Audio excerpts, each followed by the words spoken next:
Wapendwa wa Mwenyezi Mungu, Bwana asifiwe. Tunamshukuru Mungu kwa fursa hii. Tunaendelea na mfululizo wa masomo yetu ya wito wa kulielewa pambano kuu. Huu ni uchambuzi wa kitabu cha Pambano Kuu cha Ellen G. White. Liko somo jingine mbele yetu lenye kichwa kinachosema mbinu ya adui ya mateso. Somo hili limejengwa katika kitabu cha Pambano Kuu cha Ellen G. White, sura ya 2, mateso katika karne za kwanza. Na ninayekualika katika majifunzo haya ni mimi, mtumwa wa Mwenyezi Mungu, Mchungaji Fulgence Mangosongo wa kanisa la Waadventista wa Sabato. Kabla tujaendelea, nikualike tuombe. Baba yetu mwema uliye mbinguni, tunakushukuru kwa fursa hii ya kujifunza. Asante kwa kutuangazia nuru ya uso wako, kwa jina la Yesu, amina. Mbinu ya adui ya mateso. Ellen G. White katika kitabu cha Colporteur Ministry, na nukuu inapatikana Publishing Ministry, ukurasa wa 358, paragrafu ya kwanza, kama unavyoiona kwenye screen yako. Nabii anasema, kitabu cha Pambano Kuu kinapaswa kusambazwa kwa wingi sana. Kimesheheni simulizi ya wakati uliopita, wa sasa na wakati ujao. Katika uchambuzi wake wa matukio ya mwisho ya historia ya dunia hii, kina ushuhuda wenye nguvu kwa niaba ya ukweli. Nina shauku zaidi kuona kusambazwa kwa kitabu hiki kuliko kwa kitabu kingine chochote nilichokiandika. Kwa kuwa katika kitabu cha Pambano Kuu, ujumbe wa mwisho wa onyo kwa ulimwengu wote umetolewa kwa uwazi zaidi kuliko katika vitabu vyangu vingine vyovyote. Ellen G. White anasemaje? Kama unavyoiona ama tulivyosoma pamoja hii nukuu, nabii anasema kitabu cha Pambano Kuu kinapaswa kusambazwa kwa wingi sana, tena zaidi kuliko kitabu chake kingine chochote alichowahi kukiandika. Kwa nini? Kitabu hiki kimesheheni simulizi ya wakati uliopita, wa sasa na wakati ujao. Kina uchambuzi wa kina wa matukio ya mwisho ya historia ya dunia hii. Kitabu cha Pambano Kuu cha Ellen G. White. Lakini pia kina ujumbe wa mwisho wa onyo kwa ulimwengu wote. Kitabu hiki cha Pambano Kuu ndio kimesheheni ukweli wa sasa. Huduma ya Yesu patakatifu mbinguni kama msingi, alafu ujumbe wa malaika wa kwanza, ngazi ya kwanza, ujumbe wa malaika wa pili, ngazi ya pili, ujumbe wa malaika wa tatu, ngazi ya tatu. Kwa hiyo jukwaa lililo imara linaelezwa, linafafanuliwa na kitabu cha Pambano Kuu bayana, vizuri, kwa usahihi na kwa hakika. Na huo ndio ujumbe unaotakiwa upelekwe ulimwenguni kote. Kwa kitabu cha Pambano Kuu kimesheheni ukweli wa sasa. Unataka kufahamu ukweli wa sasa ni nini? Soma kitabu cha Pambano Kuu. Kitabu hiki kitatufanya tusiwe Waadventista wa Sabato wa kawaida. Zingatia hili. Kabla ya kukisambaza kwa wengine, kisome kwanza. Ujumbe uliomo sio kwa ajili ya wengine tu, ni kwa ajili yako na familia yako pia. Kitabu cha Pambano Kuu. Sasa swali ni hili. Je, tunakisambaza kitabu cha Pambano Kuu? Tunashiriki vipi kuhakikisha kitabu hiki kinasambaa kwa kasi, kusambazwa zaidi kuliko kitabu kingine chochote? Hapa mkononi mwangu nina hii nakala ya kitabu cha Pambano Kuu kutoka Ufunuo Publishing House. Hii kitabu tulikuwa tunakinunua kwa shilingi 10,000. Sasa kinauzwa kwa shilingi 24,000. Ongezeko la bei ni 140%. Ninalo toleo jingine hapa la kitabu cha Pambano Kuu. Hiki hapa, na utaiona picha vizuri ya digital kwenye screen yako. Kitabu hiki cha Pambano Kuu kinatokea Kenya na kinaprintiwa Ujerumani. Hiki kitabu kinauzwa kwa shilingi 7,000. Kwa hiyo nikiwa na 24,000 gharama ya kitabu hiki kwa sasa, nina uwezo wa kupata vitabu hivi vitatu na shilingi 3,000 ikabaki. Kwa hiyo basi, Wito wa nabii kama alivyoongozwa na Roho Mtakatifu, tusambaze kitabu cha Pambano Kuu zaidi kwa wingi sana. Hiki kitaniwezesha kusambaza vingi kuliko hiki. Hoja ya msingi, sio lazima ili kiwe kitabu halali kitoke Ufunuo Publishing House. Hoja ya msingi inapaswa kuwa hii: je, yaliyomo kwenye hiki kitabu ni halisi, ni yenyewe, yameongezwa ama yamepunguzwa? Kama hayajaongezwa, hayajapunguzwa, ni tafsiri sahihi ya kitabu cha Ellen G. White original cha Pambano Kuu, kile cha Kiingereza, hakuna ubaya tukisambaza kitabu hiki. Hoja, tunataka tutimize agizo la Mungu la kusambaza kitabu cha Pambano Kuu kwa wingi sana. Na nitoe wito, ndugu mtazamaji, huu ndio wakati wa kuuza mali zetu, tusambaze vitabu. Tatizo la kutokuuza na kutokununua liko mbele. Mali zetu zitapotea huko kwa Mrumi na tusipate faida yoyote.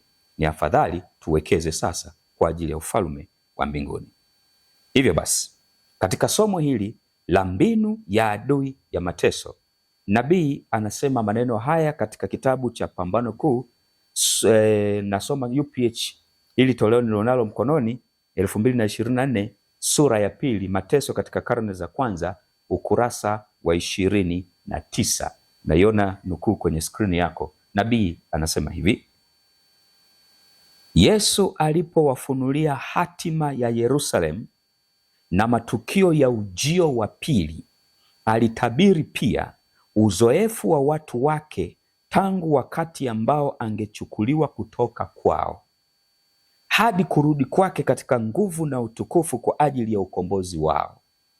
Iliwapasa wafuasi wa Kristo kupita katika njia ile ile ya unyenyekevu, aibu na mateso aliyoipitia Bwana wao.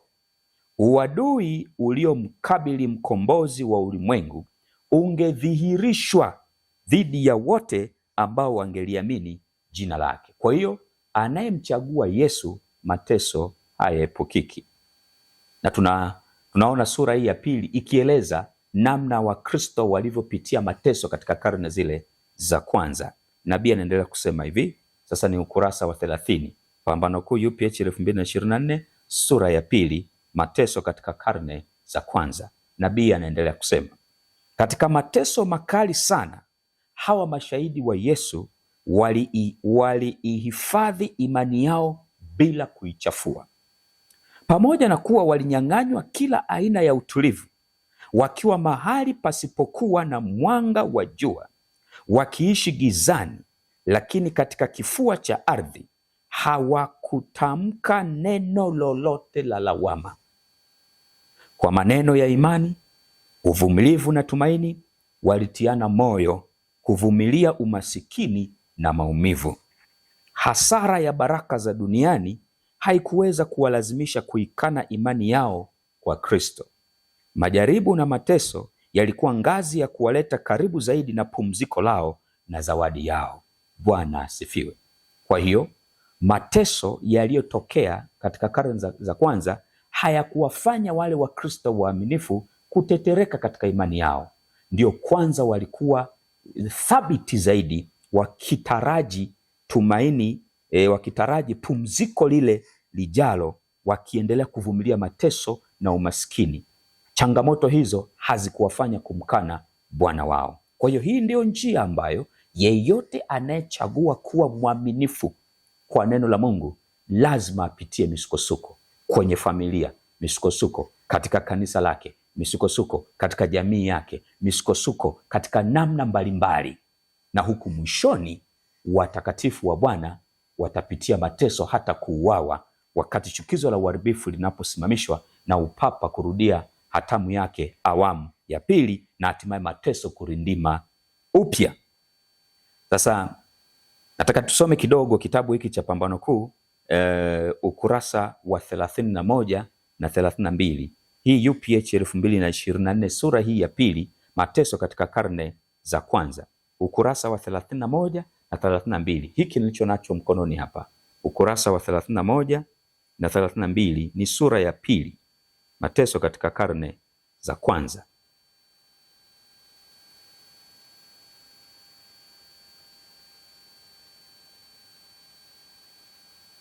Baada ya Shetani kuleta mateso makali kwa Wakristo wa karne hizi za kwanza, hii ilikuwa ni kabla ya zama za giza. Alipoona ya kwamba hawezi kuwafanya waikane imani na badala yake walikuwa na nguvu zaidi na wengi waliongezeka na kuipokea imani. Unajua, mateso yanawatakasa watu wa Mungu. Unajua hata sasa kanisa limesheheni watu wa kila namna, ni kwa sababu kuna amani, hakuna mateso. Kwa hiyo wanafiki na waongo, wababaishaji wengi wamejaa kanisani katika vazi la Ukristo, lakini kumbe hawana mpango na safari ya kwenda mbinguni. Mateso ya kirindima, wale wote wababaishaji watatoka, watabaki watu genuine, watu thabiti kabisa, makini, na watasonga mbele. Na katika kipindi chote ambacho watu wa Mungu wanapitia mateso, katika kipindi chote ambacho kanisa linapitia mateso, ndicho kipindi ambacho kanisa linashuhudia ukuaji wa haraka kuliko kipindi cha amani.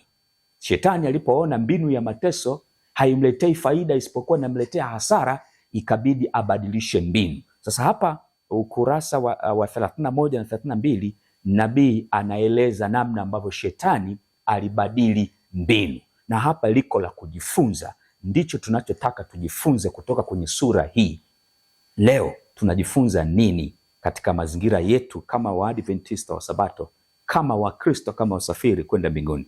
Ukurasa wa 31, nabii anasema hivi: Shetani hivyo basi aliweka mipango kupigana vita kwa mafanikio zaidi dhidi ya serikali ya Mungu kwa kusimika bendera yake katika kanisa la Kikristo. Kwa hiyo aliamua kuacha mateso, akaamua kujiingiza kama mwongofu, kama Mkristo, akajiingiza katika kanisa la Kikristo ili afanikiwe ajenda yake ya kudanganya. Nabii anaendelea kusema hivi: ikiwa wafuasi wa Kristo wangedanganywa na kuongozwa kumkosea Mungu, ndipo nguvu yao, ujasiri wao na uimara wao vingehafifishwa na wangekuwa mawindo rahisi ya Shetani. Adui mkuu sasa alijielekeza kupata kwa njia ya udanganyifu alichoshindwa kukipata kwa nguvu. Mateso yalikoma na badala yake viliingizwa vishawishi vya hatari vya mafanikio ya muda na heshima ya dunia. Waabudu sanamu waliongozwa kupokea sehemu ya imani ya Kikristo huku wakitupilia mbali kweli zingine muhimu.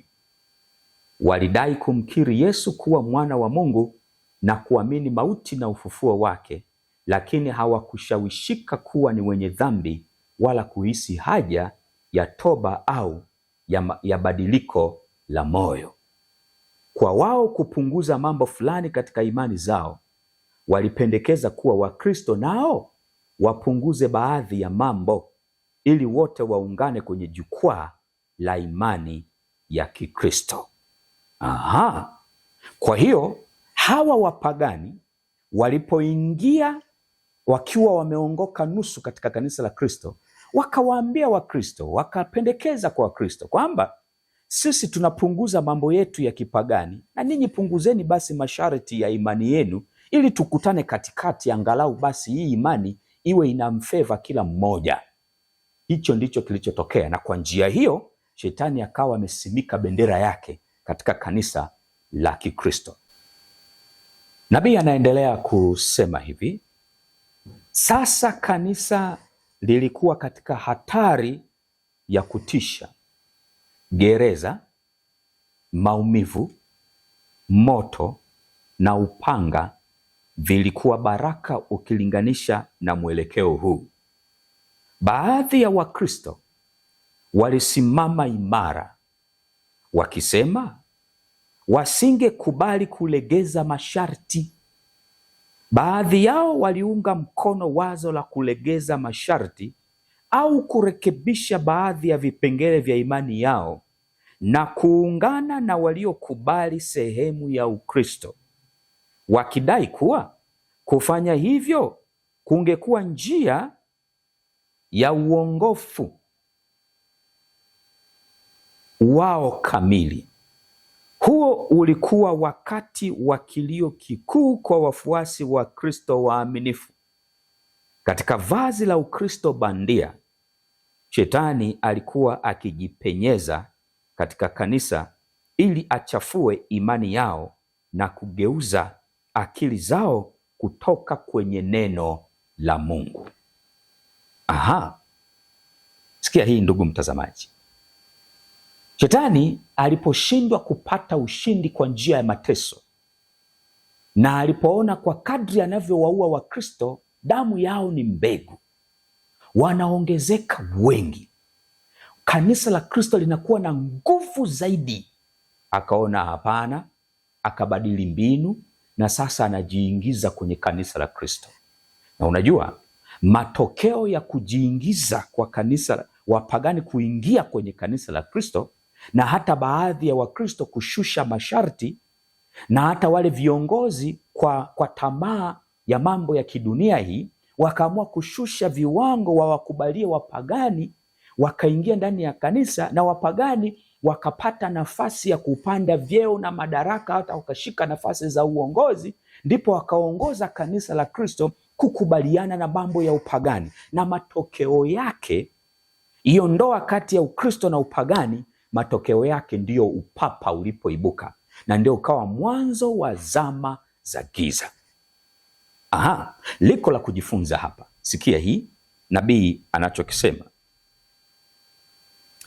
katika kitabu cha Pambano Kuu UPH 2024 na hata 2023, kurasa zinakubaliana, ukurasa wa 284, sura ya 19, Nuru Gizani. Nabii anasema hivi: kazi ya Mungu duniani inaonyesha kutoka zama moja hadi zama nyingine kufanana sana katika matengenezo makubwa au vuguvugu la kidini. Kanuni za Mungu za kushughulika na watu ni zile zile daima. Matukio muhimu ya sasa yana ufanani na matukio yaliyofanyika wakati uliopita, na uzoefu wa kanisa katika zama zilizopita una masomo yenye thamani kubwa kwa ajili ya wakati wetu. Hii maana yake nini, ndugu mtazamaji? Maana yake ni kwamba kilichotokea katika kanisa la Kristo katika karne za kwanza kitajirudia ama kimejirudia katika karne za mwisho, kwa sababu hakuna jipya chini ya jua. Yaliyotokea ndio yanayotokea, yaliyokuwako ndio yatakayokuwako. Ndivyo kitabu cha Mhubiri kinavyotuambia. Kwa hiyo hapa nukuu hii inatusaidia kuelewa ya kwamba kupitia sura hii ya pili ya kitabu cha Pambano Kuu, namna ambavyo shetani alileta mateso. Alipoona mateso hayakufanikiwa, shetani akaamua kujiingiza kwenye kanisa la Kristo, na matokeo yake ni upapa. Mchakato huu utajirudia tena. Sasa sikia, nikueleze hivi, na utakubaliana na mimi ikiwa ni mfuatiliaji wa historia ya kanisa. Iko hivi: katika karne za kwanza kulikuwa na mateso. Shetani aliua Wakristo, alichinja Wakristo, lakini kwa kadri alivyoua Wakristo ndivyo alivyoongezeka zaidi. Kwa hiyo katika kipindi cha mateso ndicho kipindi ambacho kanisa linakuwa na nguvu zaidi na linakuwa na usafi zaidi kuliko kipindi cha amani. Katika kipindi cha amani wanaingia wengi ambao ni wanafiki, lakini katika mateso yanalisafisha kanisa. Kwa hiyo wanakuwa na nguvu isiyo ya kawaida. Kwa kadri alivyoua waliongezeka zaidi. Shetani akabadili mbinu, akaamua kujiingiza kwenye kanisa la Kristo. Na unajua matokeo yake ni nini? Matokeo yake, ndoa kati ya Ukristo na upagani ikapelekea kuibuka kwa upapa. Sasa upapa ulipoibuka, Wakristo waaminifu ambao walikuwepo wakipiga kelele tangu mwanzo ya kwamba haiwezekani kupunguza masharti, imeandikwa hivi ndivyo asemavyo Bwana, haipaswi kubadilishwa na chochote, hao waliendelea kupiga kelele. Na ndio unaona wana matengenezo wakiibuka katika kipindi cha zama za giza, katika hatamu ya kwanza ya utawala wa upapa, katika kusimamishwa kwa chukizo la uharibifu awamu ya pili, ndio inaunda zama za giza. Kwa hiyo wana matengenezo walipiga kelele. Hawa wana matengenezo walipitia mateso kutoka kwa kanisa la Rumi. Kwa nini? Kwa sababu wanajaribu kufunua siri, wanafunua maovu ya kanisa la Rumi, na Rumi anataka afiche maovu, awadanganye watu. Hawa wana matengenezo, ilikuwa kama vile sasa ni mianga ama vinga kinga katika giza totoro, wanaangaza nuru kwa walio gizani. Kwa hiyo ilikuwa lazima wapitie mateso. Sasa basi, mpaka kufikia kupatwa kwa jeraha la mauti, mwisho wa zama za giza, mwaka 1798 upapa ulipoanguka, Uprotestanti ulikuwa umeshinda. Upapa haukushinda, na kwa sababu upapa haukushinda, upapa ulibidi ujipange upya, na kujipanga upya kwa kupitia uongozi wa kishetani, ilibidi sasa waunde jeshi la Majesuiti. Jeshi hili la Majesuiti lilikuwa sasa ni wanajiingiza kwenye makanisa ya Kiprotestanti. Lengo lao ni kuuangusha Uprotestanti. Unaona ile mbinu ya shetani, wapagani kujiingiza kwenye kanisa la Kristo, kujifanya Wakristo, kumbe wakiwa na ajenda ya kuuangusha Ukristo. Ndiyo mbinu hiyo ikajirudia tena baada ya zama za giza. Majesuiti wakajiingiza kwenye kanisa la Kristo, kwenye makanisa ya Kiprotestanti, wakiwa na lengo la kutaka kuangusha Uprotestanti ili upapa urudie tena hatamu yake. Ili ni kuhakikishia hilo, hebu tusome kitabu cha Pambano Kuu. Hiki hapa kitabu cha Pambano Kuu, hii ni sura ya 12, mapinduzi Ufaransa. Sura ya 12 inahusu mapinduzi Ufaransa, matengenezo Ufaransa, sio mapinduzi Ufaransa. Sura ya 12, matengenezo Ufaransa, ukurasa wa 191. Nabii ameandika vitu hivi. Ndio maana kitabu hiki cha Pambano Kuu ni cha pekee na cha maajabu, kinatakiwa kisambazwe kama majani, watu wakaone ukweli huu. Sikia nabii anachosema, ukurasa wa 190. Katika ulimwengu wote wa Ukristo, Uprotestanti ulihatarishwa na maadui wa kutisha. Ushindi wa kwanza ulipita, yaani Uprotestanti ulikuwa umepata ushindi. Roma ilikusanya nguvu mpya, ikitumaini kuangamiza Uprotestanti. Zingatia hilo. Roma, yani kanisa Katoliki, lilikusanya nguvu. Roma ndiyo mamlaka ya shetani inayotenda kazi hapa duniani kwa mwamvuli wa dini ya Ukristo, lakini kumbe sio. Shetani hapa kwa kupitia kanisa la Roma, mwakilishi wake kupitia upapa, wakakusanya nguvu ili kuushinda Uprotestanti, ili kuangusha Uprotestanti. Sikia nabii anaendelea kusema, wakati huu baada ya zama za giza, baada ya 1798, kwenye miaka 1800 hapo, wakati huu shirika la Majesuiti lilikuwepo tangu zamani, ila hapa liliimarishwa zaidi, likaboreshwa zaidi. Shirika la Majesuiti liliundwa, shirika katili, fidhuli na lenye nguvu zaidi kuliko mashirika mengine yote ya kipapa. Ukurasa wa 191, nabii anasema hivi, kwa kofia mbalimbali Majesuiti walipenya na kufanya kazi katika ofisi za serikali, wakipanda vyeo hadi kuwa washauri wa wafalme, wakipanga sera za mataifa. Walifanya kazi ya utumishi ili wawapeleleze mabwana zao.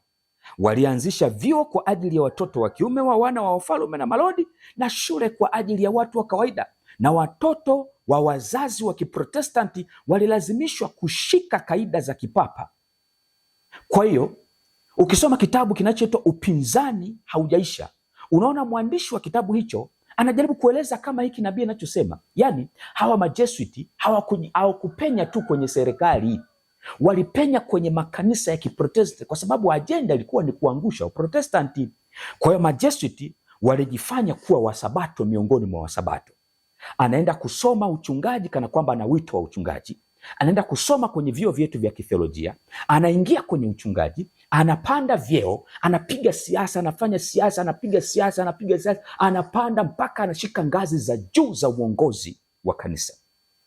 Majesuiti wanapenya kwenye kanisa la Waanglican, miongoni mwa Waanglican wanakuwa Walutheri miongoni mwa Walutheri, Wabaptisti miongoni mwa Wabaptisti, Mpentekoste miongoni mwa Wapentekoste. Lengo ni kuhakikisha Uprotestanti unaanguka. Sasa basi, baada ya zama za giza 1844 kanisa la Waadventista wa Sabato linaibuka, ambalo sasa linakuwa limetengwa ama wametengwa katika dunia kama wabeba nuru. Kwao wamekabidhiwa kazi ya kuuonya ulimwengu, onyo la mwisho kwa ulimwengu unaoangamia. Wamepewa Waadventista wa Sabato kuhubiri ujumbe wa malaika wa kwanza, ujumbe wa malaika wa pili, ujumbe wa malaika wa tatu. Jumbe hizi zenye sehemu tatu ni tishio kwa kanisa la Rumi, ni tishio kwa Shetani, ni tishio kwa Majesuiti. Jumbe hizi za malaika watatu ndizo zinazotufanya Waadventista wa Sabato tuwe Waprotestanti wa kweli.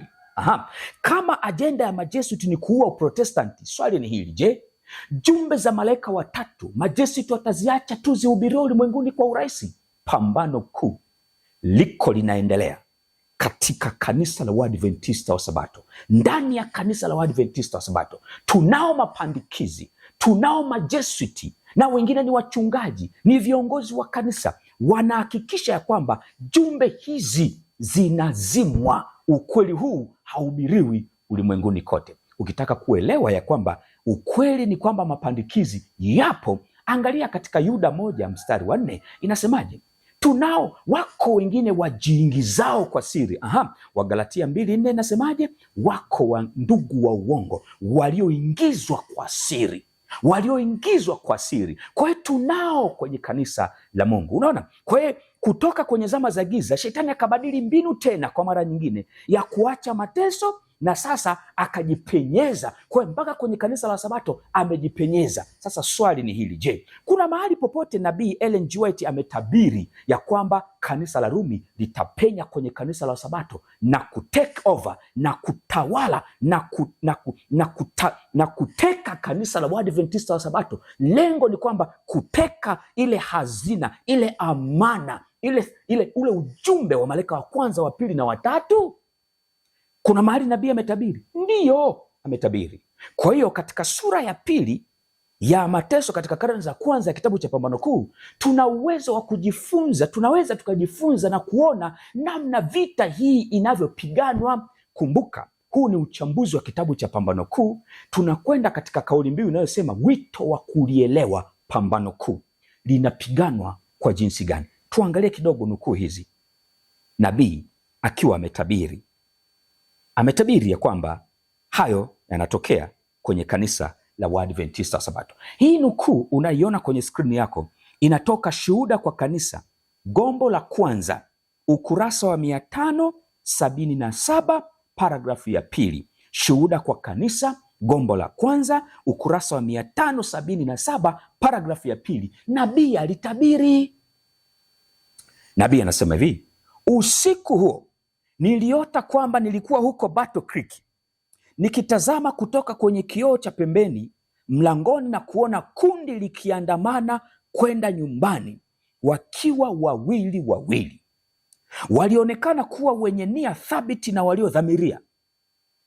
Niliwajua vizuri na nikageuka kufungua mlango ili niwapokee wageni, lakini nikadhani kwamba napaswa kuangalia tena. Tukio lilibadilishwa. Kundi hilo sasa liliwasilisha muonekano wa maandamano ya Kikatoliki. Mmoja alikuwa na msalaba mkononi mwake na mwingine mwanzi, na walipokaribia, yule aliyebeba mwanzi akazunguka nyumba akisema mara 3, nyumba hii iko chini ya ulinzi. Bidhaa zilizomo lazima zichukuliwe, yani zitaifishwe. Wamenena kinyume na utaratibu wetu mtakatifu. Hofu ilinishika, nikakimbia kupitia nyumba hiyo, kupitia mlango ulioko upande wa kaskazini. Nikajua niko katikati ya kundi ambalo wengine niliwatambua, lakini sikuthubutu kuwaambia neno kwa kuogopa kusalitiwa. Nilijaribu kutafuta sehemu nzuri ambapo ningeweza kulia na kuomba bila kukutana na macho yao yenye shauku na udadisi popote nilipogeukia. Nilirudia mara kwa mara, laiti ningeweza kulielewa hili, laiti wangeniambia kile nilichosema au kile nilichofanya. Njozi hii ama ndoto hii Ellen G. White aliiota na imeandikwa katika Shuhuda kwa Kanisa.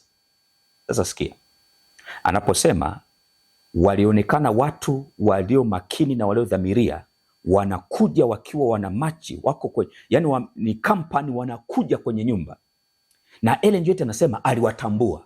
Maana yake hawa walikuwa, yani njozi inaonyesha hawa walikuwa ni ndugu katika imani, lakini akasikia kama sauti ikimwambia unapaswa kuangalia tena. Alipoangalia vizuri, lile kundi ambalo aliona ni watu wanaowafahamu akitaka kuwapokea limegeuka kuwa ni kundi la Kikatoliki, na wamebeba msalaba pamoja na mwanzi, na yule aliyebeba mwanzi anasema nyumba hii iko chini ya ulinzi, bidhaa zilizomo lazima zichukuliwe. Swali, ni bidhaa gani hizo? Ni ujumbe wa malaika wa kwanza, ujumbe wa malaika wa pili, ni ujumbe wa malaika wa tatu. Hizi ndizo bidhaa zinazotufanya Waadventista wa Sabato tuwe wa Protestanti wa kweli. Ndizo bidhaa zinazotufanya tunene kinyume na amri yao takatifu, hao wanaoita amri takatifu wa Kanisa Katoliki. Kwa hiyo hapa nabii anatupa picha ya kwamba Kanisa Katoliki litaingilia kanisa la Wasabato. Linatumia mbinu gani? Majesuiti. Mbinu gani hiyo? Ya kujipenyeza kwenye kanisa la Kristo. Historia imejirudia tena. Nabii anasema hivi katika kitabu cha Selected Messages, gombo la kwanza, ukurasa wa 204, paragrafu ya pili. Nabii anasema adui wa roho amekusudia kuleta dhana kwamba matengenezo makubwa yangetokea miongoni mwa Waadventista wa Sabato, na kwamba matengenezo haya yangehusisha kuacha mafundisho ambayo yanasimama kama nguzo za imani yetu, na pia kujihusisha katika michakato ya kujiunda upya, reorganization. Tuendelee kidogo. Nabii anaendelea kusema, Selected Messages yoyo, gombo la kwanza, ukurasa 204, paragrafu ya pili. Matengenezo haya yatakapofanyika, matokeo yake yatakuwa nini? Kanuni za ukweli ambazo Mungu katika hekima yake ametoa kwa kanisa la masalio zingetupiliwa mbali. 2, dini yetu ingebadilishwa. Namba 3, kanuni za msingi ambazo zimeshikilia kazi kwa miaka 50 iliyopita zitahesabiwa kuwa makosa. Namba 4, mfumo mpya utaanzishwa. Ni kweli mfumo ulianzishwa na Mungu. Mfumo wa kanisa la Waadventista wa Sabato uliopo sasa, namna unavyo operate, namna unavyotenda mambo, sivyo mfumo ambao Mungu alikusudia utende kazi. Mfumo utabadilishwa.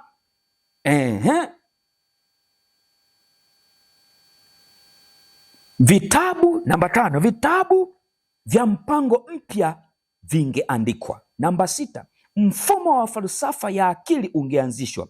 Waanzilishi wa mfumo huu wangeingia mijini na kufanya kazi ya ajabu. Sabato bila shaka ingezingatiwa kwa wepesi sana, kama vile Mungu aliyeiumba anavyochukuliwa kwa wepesi. Hakuna kitu kingeruhusiwa kusimama katika njia ya harakati mpya. Viongozi wangefundisha kwamba wema ni bora kuliko uovu, lakini Mungu akiondolewa, wangeweka utegemezi wao kwa nguvu za kibinadamu ambazo bila Mungu hazina thamani. Msingi wao ungejengwa juu ya mchanga, na dhoruba na tufani vingefagilia mbali muundo huo.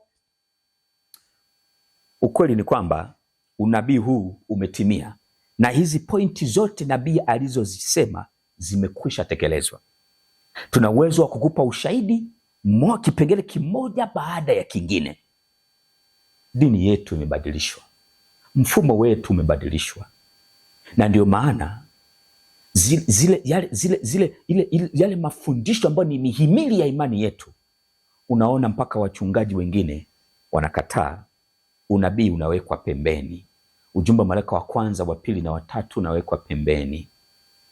usambazaji wa kitabu kama cha Pambano Kuu hatutilii maanani tena, maana kitabu hiki kinamtisha shetani na kitabu hiki ni tishio kwa kanisa Katoliki, na ndio maana kitabu hiki kilipitia mapambano pia, hata kikatoka kitabu kinachoitwa Tumaini Kuu badala ya Pambano Kuu, na ndani yake jumbe za miaka 6,000 zikawa zimeondolewa, na ndani yake pia hata ule msisitizo wa kile ambacho wana matengenezo walikisimamia ukapunguzwa, na hata msisitizo ya kwamba kanisa Katoliki ndio mamlaka ya mpinga Kristo, Papa ndiye mpinga Kristo kama inavyofafanuliwa kwenye kitabu cha Pambano Kuu, ikawa imepunguzwa. Ni nini? Shetani anatenda kazi sasa ndani ya kanisa la Waadventista wa Sabato, na kama matokeo yake itatupelekea sasa Waadventista wa Sabato kuandaliwa kwa uasi na kupokea upagani, mambo ya kipagani, na yameanza kuonekana yapo, na ndiyo sasa tunaandaliwa sasa kuikubali sheria ya Jumapili,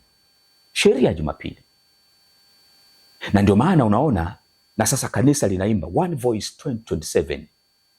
Hiki ni kiini macho ndugu zangu.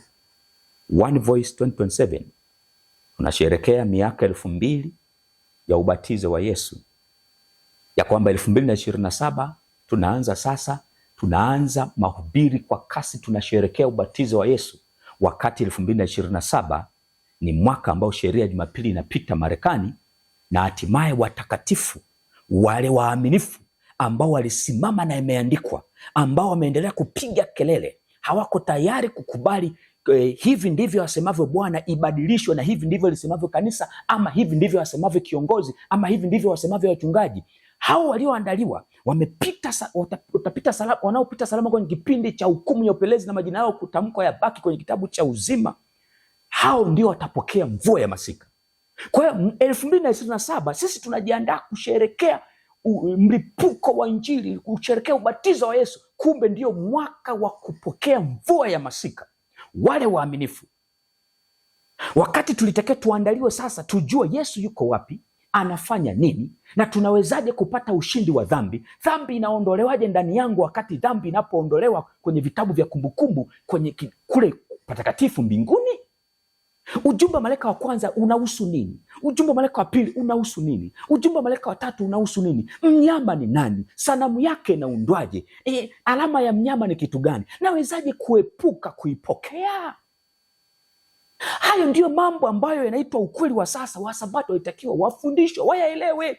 Tumebaki tu One Voice 2027, tuna machi maandamano mitaani kama marching za kanisa Katoliki. Tumeng'ang'ana tu kusoma lesoni napewa kipaumbele kuliko kitabu cha Pambano Kuu. Tumebaki tu na taratibu za kidini zisizo na uhai wa kiroho. Ukiyasema haya, huyo msimsikilize, ni muasi. Anyway, Mungu na tusaidie kuelewa mambo haya. Sikia hii nabii anachosema katika Selected Messages, gombo la pili, ukurasa 385, paragrafu ya pili. Nabii anasema hivi: kundi lilipitishwa mbele yangu chini ya jina la Waadventista wa Sabato, waliokuwa wakitoa maelekezo kuwa nembo au ishara inayotufanya sisi kuwa watu tofauti isishikiliwe sana kwa nguvu, maana walidai kuwa sio utaratibu mzuri katika kujipatia mafanikio katika taasisi zetu. Nembo hii inayotutofautisha itapaswa kupelekwa kila mahali ulimwenguni hadi kufungwa kwa mlango wa rehema. Katika kuwataja masalio wa Mungu, Yohana anasema hapa ndipo penye subira ya watakatifu, hao wazishikao amri za Mungu na imani ya Yesu. Ufunuo 14:12. Hii ndio sheria na Injili. Niliona wengine wakinyoosha mikono yao kuiondoa ile nembo na kuifuta ama kuifunika, maana yake isijulikane. Ni nini hapa nabii anachosema? Hawa ni majesuiti waliojipenyeza kwenye kanisa la Mungu, wanapambana na ujumbe wa malaika watatu, Angalia kwenye skrini yako hapo, kubadilishwa kwa nembo ya malaika watatu. Kwenye skrini yako hapo unaiona vizuri.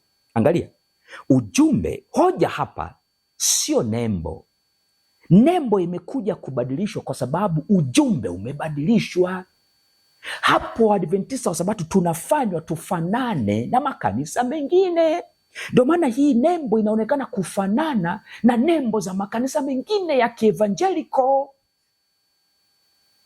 Angalia, nembo ama bango ama logo iliyokuwa inatakiwa itambulishe ujumbe wetu ni malaika watatu kama unavyoona hapo. Haya ni matokeo ya kazi ya majesuiti, na nabii ameshatabiri kwenye Selected Messages gombo la pili ukurasa 385 paragrafu ya pili. Aliona kundi lililopitishwa mbele yake chini ya jina la Waadventista wa Sabato waliokuwa wakitoa maelekezo kuwa nembo au ishara inayotufanya sisi kuwa watu wa tofauti isishikiliwe sana. Na ndio maana sasa hivi unasikia habari ya kwamba unajua, tumhubiri Yesu, unajua tusiguse imani za watu, unajua tusiseme imani za watu wengine. Unawezaje kuhubiri ujumbe wa malaika wa kwanza, ujumbe wa malaika wa pili, ujumbe wa malaika wa tatu bila kugusa imani za watu wengine? Ikiwa sisi ni watu peculiar, sisi ikiwa ni watu special, unique, tumetengwa katika dunia kama wabeba nuru. Sasa tunatakiwa tukaangaza hiyo nuru kwa ulimwengu. Lazima tuwapelekee jumbe hizi zenye ngazi tatu, zenye sehemu tatu. Sisi tumejengwa, tumesimama kwenye jukwaa lililo imara. Kwa nini tushuke kwenye hili jukwaa? Kwa nini tushuke? Hapa tunaletwa kwenye ecumenism, umoja wa kidini, na ndio maana tunapaswa kuwa makini habari ya one voice. Nataka niwaambie 2027 Sunday law inapopita, majesuiti wamekishafanya kazi kubwa, na sasa wanajeuri, wana kiburi cha kututangazia kwamba ni one voice. Maana yake makanisa yote, serikali zote, dini zote, tutazungumza sauti moja. 2027 wote tutakubali Jumapili kama siku ya kifamilia, Jumapili kama siku ya kuokoa mabadiliko ya tabia nchi, uchafuzi wa mazingira, kama siku ya ibada. Tunaelekea kwenye mpango mpya wa ulimwengu. Kwa hiyo wote tutazungumza sauti moja. Chunguzeni, pelekeni kwenye maombi, muulizeni Mungu, Mungu naomba unisaidie nielewe one voice, huu ni mkakati wako ama sio wako, na Mungu atakufunulia. Tusipelekwe.